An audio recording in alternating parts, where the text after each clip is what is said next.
One of the most confronting things for a leader is to think that when someone new joins your business, you are all over them like there's no tomorrow for the first 3 weeks of that person joining your organization. And then after that, you just leave them and hope they work out.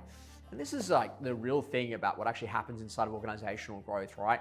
You get someone new, you're so excited about them, you bring them into the organization and you teach them about all the basics, how to fill out an agency agreement, how to exchange something, how to log into the CRM.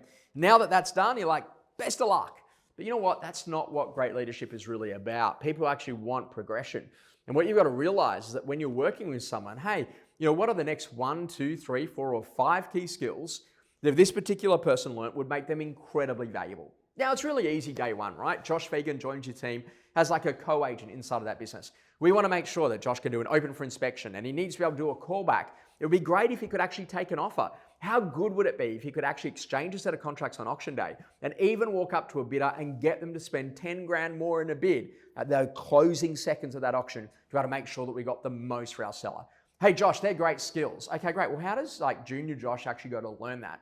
And that's where you've got to start to think about teaching them, training them, and testing them around those particular skills so then they can go to perform at their absolute best. Our skill, without a doubt, is that once they've learnt those 5 key skills, what are the next 200 that they actually need to learn? And this is what the best people in the business do about growing and developing talent, is that they think about, okay, great, now that you've mastered these 5, these are the next 5.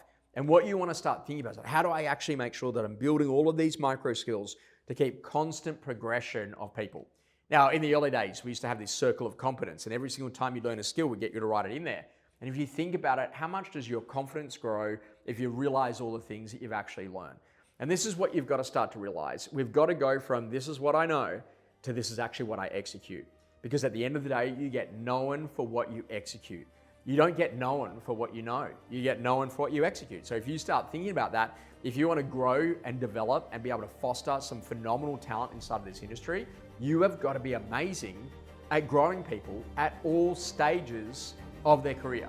And if you start thinking about that, keeping people hungry to learn, actually develop an entire organization filled with learn-it-alls, you're going to have a phenomenal business.